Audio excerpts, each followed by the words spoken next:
మోదీ గారు అనేక సార్లు నన్ను కలిశారు, నేను ఆయన ఇంటికి ఒకసారి వెళ్ళాను, తప్పే ఉంది. అమిత్ షా గారు అనేక సార్లు నన్ను నేను ఆయన ఇంటికి వెళ్ళాను, తప్పే ఉంది. పాల్గారు ఇంటికి వెళ్ళడం తప్పలేదు కదా. పాల్గారు మీ దగ్గర అంటే ప్రాజెక్టులు తీసుకురావడానికి కానీ లక్షల కోట్ల డబ్బులు తీసుకురావడానికి ప్లాన్స్ ఉన్నాయి కదా, రేవంత్ రెడ్డికి ఏమైనా చెప్పారా?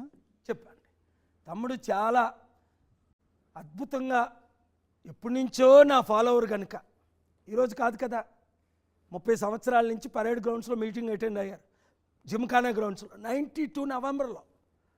సో ఈ has utmost respect for me, I also have utmost respect for CM Revanth Reddy. నేను తమ్ముడు నువ్వు అంటాను పర్సనల్గా అయితే, కానీ వీడియోలో చూడండి honourable chief minister of Telangana అన్నారు. మీరు చెప్పారు, మీరు సలహాలు ఇచ్చారు ఆయనకి, రాష్ట్రాన్ని ఎట్లా డెవలప్ చేయాలి, డబ్బులు ఎట్లా తీసుకురావాలి. అలా కాదు, ఒప్పుకున్నాం. ఆయన వీడియో చేశారు, ఆ వీడియో ఇస్తే బాగుంటుంది. 20 సెకండ్స్ నా పక్కన కూర్చొనే సెక్రటరేట్లోనే ఆయనే వీడియో చేశారు. I am inviting you all billionaires world leaders summit organised by doctor K A Paul అని. ఆ తర్వాత ఆయనకు ప్రెస్లో వచ్చిందట. అందులో ఆయన ఎంత కష్టపడుతున్నారండి, ఆయన ముఖం చూస్తే జాలేస్తుంది. ఇలా పట్టుకొని ప్రేయర్ చేశాను. లైఫ్ ఈజ్ హెల్. ఎందుకంటే చుట్టూ ఉన్నోళ్ళు ఎప్పుడు ఆయన ముఖ్యమంత్రిగా తీసేద్దామని ప్రయత్నాలు ఉన్నారు. అందులో గట్టిగా నలుగురు, వాళ్ళకు కూడా వార్నింగ్ ఇచ్చా, ఆయన ముందే వార్నింగ్ ఇచ్చా, ఆయన లేనప్పుడు వార్నింగ్ ఇచ్చా, అసెంబ్లీలో వారికి ఇచ్చా. నలుగురు ఎవరండి చెప్పాను మీడియాలో, ఇంకెందుకు వాళ్ళ గురించి మాట్లాడు. నాకు కూడా ఆర్టీవీ ప్రేక్షకులకు చెప్పండి, మీ నోటితో చెప్తే ఇందాను ఎవరా నలుగురు. అలా కాదు, భయపడతామని కాదు. బట్టి విక్రమార్క గారికి ముఖ్యమంత్రి అవ్వాలని ఉంది, పొంగులేటి శ్రీనివాసరెడ్డి గారికి ముఖ్యమంత్రి అవ్వాలని ఉంది, కోమటిరెడ్డి వెంకటరెడ్డి గారికి ముఖ్యమంత్రి అవ్వాలని ఉంది. ఇంకొక ఆయన పేరు నేను చెప్పను, చెప్పకూడదు కనుక. మీ ఫ్రెండా? నలుగురు ముఖ్యమంత్రి, అందులో 10 మంది ఉన్నారు యాక్చువల్గా. అందులో 4 అయితే 3 అయితే ఏకనాథ్ సిండే కాంగ్రెస్ నుంచి బయటకు వచ్చి ఒక ఆయన 14 మందితో, ఒక ఆయన 22 మందితో, ఇలాగ ఆల్రెడీ రాష్ట్రాన్ని కూలగొడుతున్నారని వార్నింగ్ ఇచ్చా. మీరు ఆ మీడియాలో చూసి ఉంటారు. అది ఆయన నేను అక్టోబర్ 2ని సమిట్ పెడుతున్నాం హైదరాబాద్లో. దానికి ఆయన ఇంకా లెటర్ ఇవ్వలేదు కానీ వీడియో ఇచ్చారు. ఆయన నేను మే లాస్ట్ వీక్ నుంచి విదేశాలు తిరుగుతున్నాం. నేను ఆయనకి చెప్పాను, ఇలాన్ మస్క్ లాంటి వాళ్ళు ఆయనకి ఎవరు తెలియదు, నాకు తెలియని వాళ్ళు లేరు ప్రపంచంలో 2700 బిలియనర్లు ఇంక్లూడింగ్ అదానీ అంబానీలు నాకు తెలుసు. నా దగ్గరకు వచ్చిన వాళ్ళు అంబానీ, ధీరుభాయ్ అంబానీయే నా బ్లెస్సింగ్స్ తీసుకున్నాడు 10 లక్షల మంది మీటింగ్ పెడితే ముంబైలో. సో వీళ్ళందరూ నాకు పరిచయాలు కనుక మీ అందరికీ తెలుసు కదా. ఈ హైదరాబాద్ 100 మందిని తీసుకొచ్చాను. అందుకే doctor K A Paul Norway news అని గూగుల్ చేసుకోండి, లేదా doctor K A Paul Indian national leaders అనండి. ప్రైమ్ మినిస్టర్ దేవగౌడ్ గారు ఏమంటున్నారు, చంద్రబాబు నాయుడు గారు ఏమంటున్నారు, కేసీఆర్ గారు ఏమంటున్నారు, రాజశేఖర రెడ్డి గారు ఏమంటున్నారు నా గురించి. ఇంతమంది తెలిసినప్పుడు దేశ ప్రధాని దేశాన్ని సంరక్షించవచ్చు కదా, కేవలం ఆంధ్రప్రదేశ్ ఎందుకు? మొదటి దానికి మొగుడు లేడు, కడదానికి కళ్యాణం అన్నారట.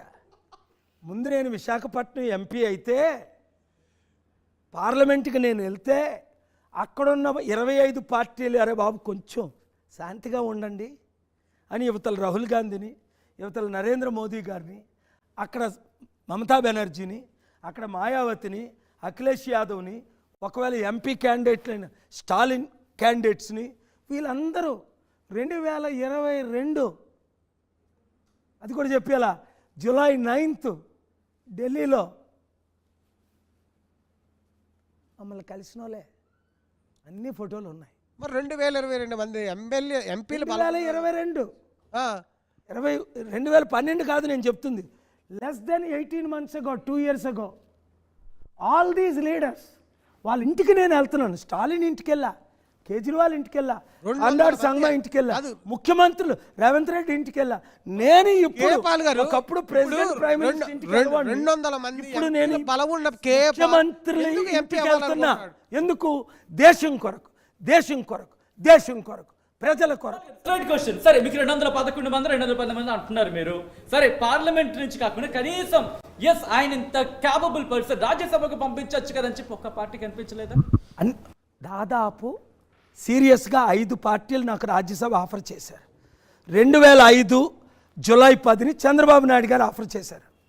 వంగా గీత నాకు ఫోన్ కనెక్ట్ చేసింది. మా బ్రదర్ ఉంటుండగా వాషింగ్టన్ డీసీలో 11 మంది అడుగుతున్నారు మీరెందుకు రాజ్యసభ తీసుకోకూడదని. Thank you, I don't want అన్నాను.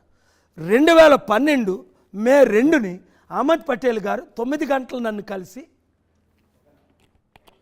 2012 మే 2 ఎందుకు పాల్ గారు వెయిట్ పార్లమెంట్కి వెళ్దాం అనుకున్న వాళ్ళు రాజ్యసభకు ఎందుకు తీసుకోవట్లేదు? రాజ్యసభ ఆఫర్ ఇచ్చి ఫారిన్ మినిస్టర్ అవ్వమన్నారు. కాంగ్రెస్ పాలసీస్తో ఐ డోంట్ వాంట్ అన్నాను.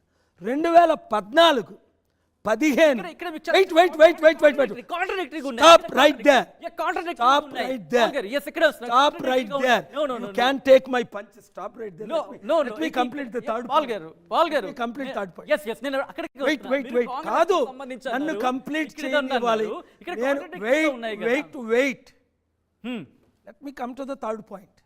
2014 15 16 జూలై 9 వరకు నా మిత్రులు, I will speak in English. Honourable home minister today Amit ji was the BJP president. In the presence of Rupalaji, in the presence of Enugula Peddireddy TRS ex minister TDP, ఇప్పుడు కరీంనగర్ అనుకుంటా, in his presence ఏనుగుల పెద్దిరెడ్డి గారు ఉన్నారు, పరుషోత్తం రూపాలా గారు నా మిత్రులు, నిన్న కూడా మాట్లాడుకున్నాం, ఉన్నారు, అమిత్ షా గారు అన్నారు. 5 ఉంటుండగా మీరు రాజ్యసభ ప్రెసిడెంట్ కోటాలో తీసుకొని minister of state for foreign affairs తీసుకోండి అన్నారు. ఆలోచించాను, 2 days టైం అడిగాను, హోటల్కి వెళ్ళాను, ప్రేయర్ చేశాను, మరలా